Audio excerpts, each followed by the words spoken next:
Manolotra ny rahaba tompoko. Raha ny sary azo avy amin'ny zana-bolana dia misy an'ity rahona ity ato amin'ny amorontsiraka afovoany Atsinanana izay ho atosiky ny varatra ka merotsak'orana betsaka any amin'iny faritra iny. Amafisina araka izany ny afampitandremana mahakasika izay mety ho fahabetsan'rotsak'orana izay satria mety hanodidina eo amin'ny 7 hatramin'ny 9 milimetatra ny tahan-drotsakorana ao anatin'ny 420 ora monja. Afampitandremana amin'ny loko mena amin'ny mety ho fahabetsan'rotsakorana ny amin'ny distrikany Antalaha, ny fatra Ambatsoa, Analanjorofo, Toamasina voalohany sy faharoa ary mitatra hatrany Brickaville. Afampitandremana amin'ny loko mavo kosa ho an'ny distrikany Vatomandry sy Manoro. Entanina amponina amin'ireo toerana ireo mba hiomana amin'izay mety ho fahabetsan'rotsakorana izay. Entanina foana ihany koa mba hanaraka sandava ny toromarika omeny manam-pahefana ny fotony hisoroana ny loza mety hisy eo. Raha mandrafitra ny toetry ny androntsika ato anatin'ny 3 andro avy dia ny baratra azy ohatr'izay indrindra dia mitantaratra eny an-trano ny orana somary miatoato mety ho betsaka indraindray amin'ny morontsiraka Atsinanana iray manontolo.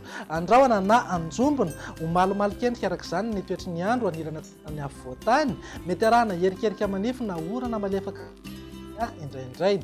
Ny ilany andrefana asany amin'iny faritra atsimo Madagasikara iny kosa dia ho maina ny andro amin'ny ankapobeny na hiban'ny toerana kokoa ingaby masoandro. Raha mahakasika ny maripana dia hisy fidina ny maripana ambony indrindra ho an'ny afovoantany sy morontsiraka Atsinanana izany hoe iaina ao anatin'ny volonandro ririny ato anatin'ny 3 andro avy. Mivinany toetry ny andro amin'ny rampitso mariana raha jerena amin'ny antsipriany dia azo orana malefaka mety ho betsaka indraindray ny any amin'ny fatra Isava, Ambatsoa, Analanjorofo ary ny fatra Atsinanana. Andrahona na anjombona mety arahana herikerika manify eny antsefatsefany eny ho an'ny fatra Alaotra Mangoro, Vatovavy, Fitovinany, Atsimo Atsinanana ary ny ilany Atsinanana ny afovoantany. Ny fatra hafa kosa dia ho maina ny andro amin'ny ankapobeny na ibalika be mihitsy ingaby masoandro. Raha ny tolakandro kosa indray dia hitoetrany ny orana any amin'ny fatra Isava, Ambatsoa, Analanjorofo ary ny fatra Atsinanana. Andrahona na anjombona mety hisy erijika isina herikerika manify ihany ho an'ny fatra Alaotra Mangoro, ny ilany Atsinanana Analamanga ary any amin'iny fatra Vatovavy sy Fitovinany iny. Ny fatra hafa kosa dia ho maina ny andro amin'ny ankapobeny fa amin'ny fiafaran'ny tolakandro na ny alina dia hiverina andrahona tsikelikely any amin'iny fatra Betsiboka, Boeny, Sofia ary Diana. Raha mahakasika ny maripana dia tafidina 12 degré maripana ambany indrindra ny Fianarantsoa, eo amin'ny 12 na 13 degré kosa ny maripana ambony indrindra ho an'ny faritra anatiny.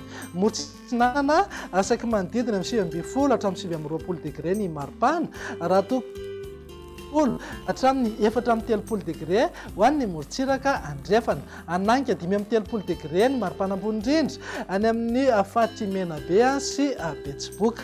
Mivinany toetry ny andro ny sabotsy kosa indray dia hitoetrany aloha ny orana malefaka somary miatoato any amin'ny morontsiraka Atsinanana miangavy any amin'ny fatra Isava hatrany Atsimo Atsinanana. Andrahona na anjombona mety hisy herikerika manify na orana malefaka mihitsy aza indraindray ho an'ny afovoantany sy any amin'iny fatra avaratandrefan'iny. Ny fatra hafa indrindra any amin'ny fatra atsimo dia hibalika be mihitsy ingaby masoandro. Raha mahakasika ny maripana tsy dia misy fiovana misongadina aloha fa manodidina amin'ny 12 hatramin'ny 13 degré ho an'ny fatra anatiny, 20 hatramin'ny 20 degré morontsiraka Atsinanana ary eo amin'ny 20 hatramin'ny 430 degré kosa ho an'ny ilany andrefana. Tafakatra 530 degré foana amin'ny maripana ambony indrindra any Menabe, Betsiboka, Boeny ary Sofia. Mivinany toetry ny andro ny alahady ary namananantsika sahady dia mety mbola azorana ihany any amin'ny fatra Diana, Sofia, Sava, Ambatsoa, Analanjorofo, Atsinanana. Andrahona na anjombona arahana herikerika manify na orana malefaka indraindray ho an'ny afovoantany sy any amin'iny fatra avaratra andrefan'iny. Ny fatra hafa kosa dia ho maina ny andro amin'ny ankapobeny na andrahona vitsy. Raha ny vinany maripana indray tsy misy fiovana misongadina fa eo amin'ny 20 hatramin'ny 420 degré ho an'ny afo voatany, 20 hatramin'ny 20 degré motsiraka atsinanana ary manodidina eo amin'ny 20 hatramin'ny 430 degré ho an'ny ilany andrefana. Tsy misy fiovana ihany koa ny mari-panambony indrindra any amin'ny fatry Betsiboka sy Menabe fa eo amin'ny 530 degré hatrany izay mari-panambony indrindra izay. Dia izay indray vinany tetry ny andro ato anatin'ny 3 andro ho avy manome fotoananao ho amin'ny manaraka indray. Veloma tompoko.